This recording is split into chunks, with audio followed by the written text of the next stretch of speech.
Welcome back to Corbin AI, where we do daily artificial intelligence videos for your personal and business life. In today's video, we're going to be showing you automations you can set up right away as a complete beginner for your business. Now, typically on this channel, we do a lot of videos when it comes to artificial intelligence and integrating that into your business. For today's video, we're going to show you some automations that don't have artificial intelligence and some automations that do. So we have the best of both worlds. If you're a complete beginner to Zapier and automation, stay tuned here, as you're going to learn some pretty fundamental ones you can start integrating into your business now to streamline workflow and really expedite time when dealing with certain labor. Now, with that being said, make sure to like the video for the value we're about to give here. We're going to be showing you some of the automations we use here at Web Cafe AI. But without further ado, let's go to jump in here. One thing I want to point out here is, you might read it right off the bat, right up there. It says last Zapier tweet. What does that mean? I'm not sure when you're watching this video, but today is the last day Zapier will integrate natively with Twitter. And essentially, this is going to be the last Zapier tweet ever done using the native integration of Twitter. We set it up so the timing is exactly when it deprecates. Pretty cool stuff here, so check us out on Twitter. Without further ado here, let's go ahead and jump into our first automation that you should start using in your business right when you want to get started. So I would say the first most fundamental automation you can start adding to your business has to do with maybe more service-based businesses or businesses where you have templates set up and essentially you get a lead coming in. So in this context, we use Webflow here in our backend. You get a lead coming in for a service, and then typically depending on the type of lead, you would respond with XYZ template that best fits that lead's needs. So for this context, if you're familiar here at Web Cafe AI, when you fill out our form, let me go ahead and show you that real quick. Fill out our form here. It says which option best describes you, and each one of these has its own associated template that we found best is optimized for that potential lead here. So for this specific context, this is if a business were to reach out to our agency for services. As you see here, this is why we set up a filter. So we're going to go ahead and say if the data field in this context would be that form submission part exactly matches business owner, then we're going to go ahead and proceed this flow. Now, in theory, if it didn't match business owner, then it would go ahead and alternatively use a different flow that you can set up on a different Zap or set up as a paths. From here, we like setting up a delay by Zapier to give a little bit of time. So when an individual fills out our form, it isn't instantly sent. We have a 15-minute delay here. And then the next step here that we have that you might find interesting is that we essentially attach a file to our email. So let's go ahead and show you the email here. And let me give you a real quick tip when it comes to adding files to automatic emails. When you attach files to automatic emails, you got to make sure that the underlying folder is available and accessible by anyone who has the link. This is going to allow Zapier to get access to it. So for our context here, we essentially provide a lead PDF with our underlying email here. So we go ahead and jump in here. We're essentially going to find the file name here. Let me go ahead and change how this looks UI wise. So we're going to go ahead and do find file, do actions here, and essentially put in the file name. You could go by folder as well if you want to specify even further here. And then essentially it'll find the underlying file that we want to deal with here.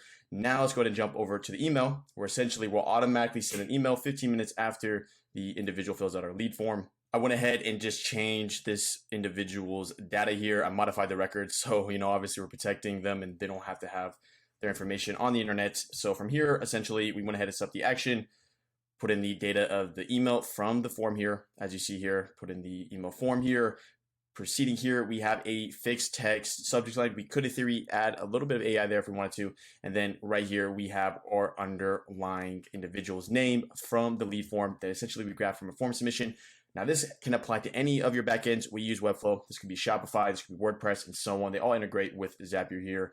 And then from here, once we do that, we've set up our HTML. If you don't know how to code into HTML, I would suggest using something like ChatGPT to help you out in this process. And finally, we have our signature associated with the email, and then we have that file that we found earlier in find file attached to it. So when an individual leads or sends us an email through that lead form, we're going to automatically send them all the relevant information. We're going to send them a booking calendar link and so on. Pretty effective stuff for our first automation. All right, so the second automation you can start adding to your business right away is going to be a way of adding Google tags. If you run Google Ads locally or as a business, this is a pretty powerful one. So the context that you can use this is when you essentially get a trigger to associate with an event that essentially an individual provides an email or name. Now, essentially what I mean by this is one of our platforms that we use here is Kajabi. This is where we provide a lot of our training material. And one of the triggers that happens in Kajabi is when an individual fills out one of our lead forms or is provided with some free material and they provide their email and name, we are going to go ahead and grab that data here. And for all future automations you'll see here, I'm going to be using test data because obviously I want to protect people.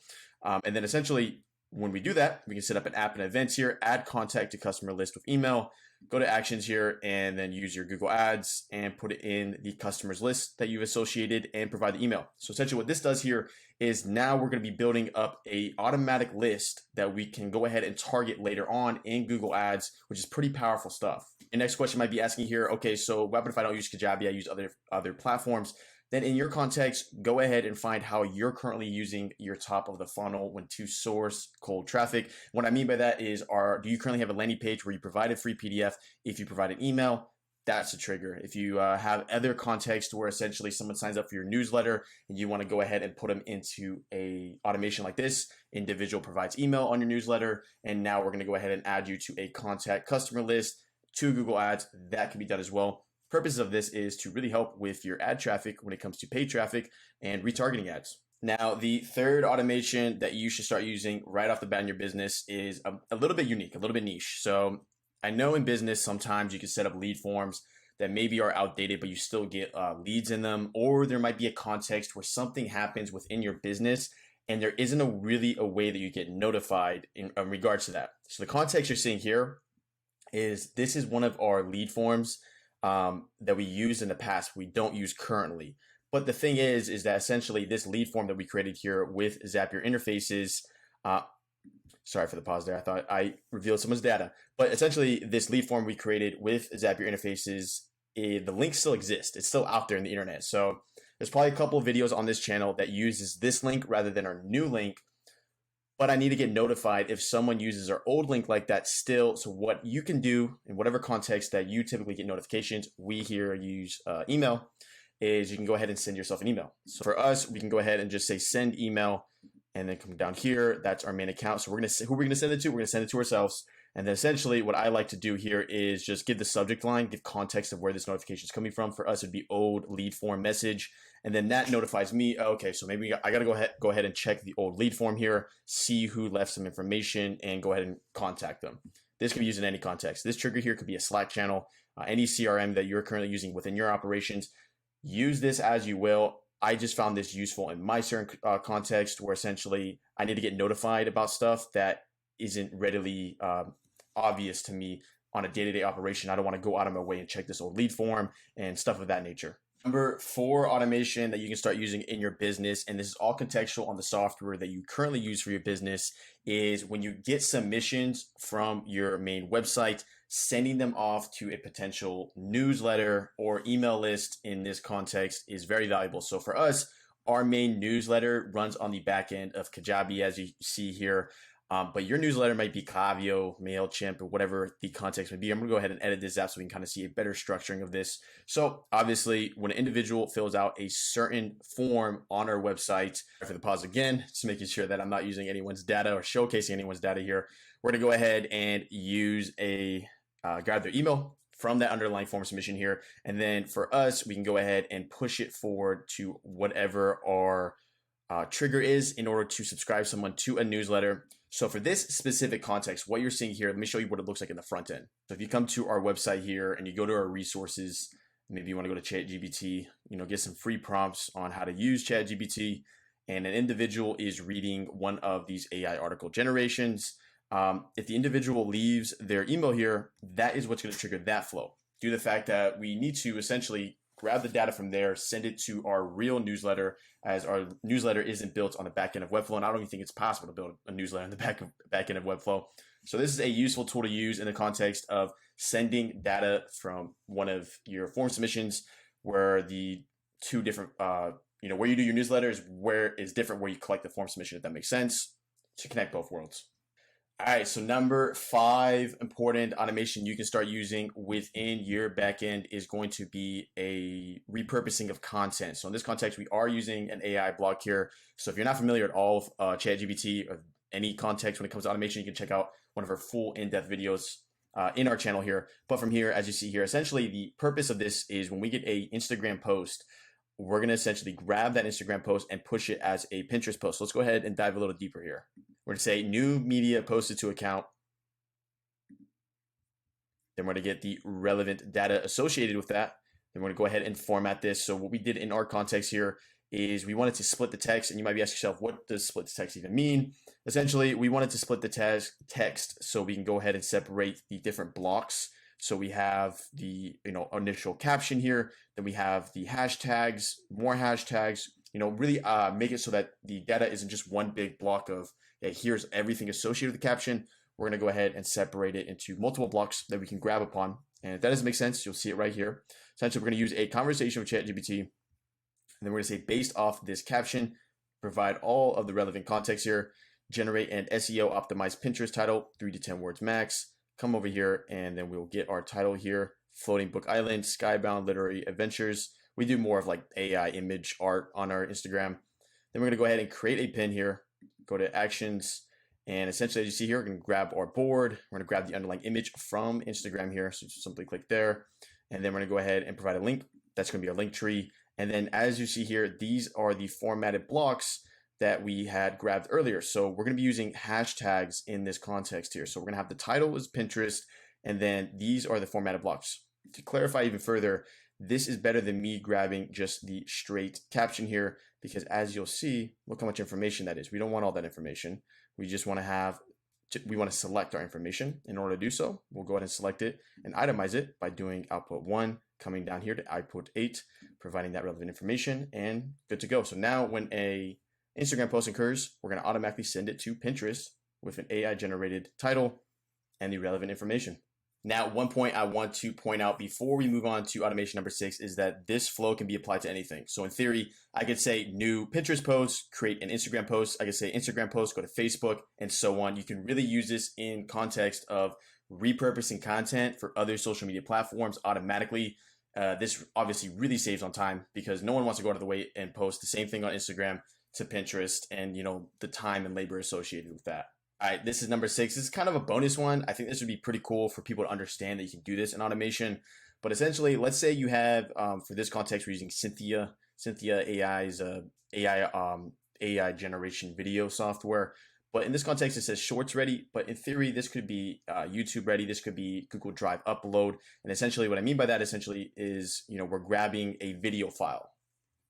Let's go ahead and hit edit here and show you the whole process of what's occurring here. So essentially the purpose of this flow right here, and this might help someone really out. So if this helps you out, make sure to like the video for the value here, is we're going to grab a 9:16 video, the landscape version of a video, and we're going to make it 16:9 automatically. In order to do so, essentially, we would grab the underlying file we're dealing with here as the trigger, and we're going to use a software called Creatomate. Creatomate is going to allow us to create a single render of that in a different format. In order to do so, you're going to go ahead and make sure you basically build the template out in Creatomate. It's one of these standard ones where essentially we just have it. So we're going to crop and resize the video to 9:16, and then you would provide the template, which is one of the ones that they already provide on their platform. And from there, what we did in this context is we provided a title using ChatGPT here to create the shorts title. So for us, we went ahead and grabbed the underlying video's name and we repurposed it and changed it into a shorts title that we could use. And as you see, we come down here, it's using the data or the name of the file as context of what the name for the YouTube shorts title should be. And it's providing an output like Master Business Consulting with ChatGPT tutorial. Then you see all those little quotation marks. We come down here, can remove them with this by replace.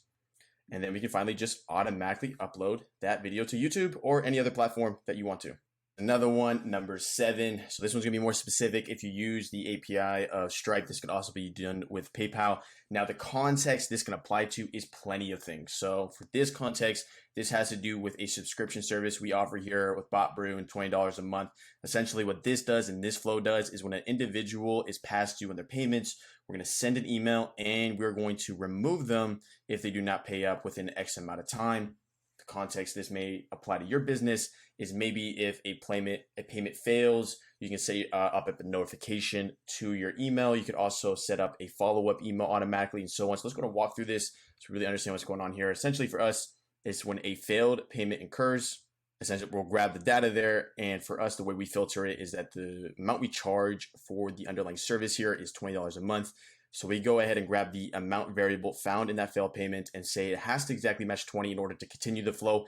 This is to ensure that if an individual fails payment on a different type of subscription service or an invoice, we don't go ahead and proceed the same flow here. Therefore, because we know that we're dealing with the exact subscription service of Bob Brew, we can go ahead and send up a personalized email right away. So we're gonna say send email.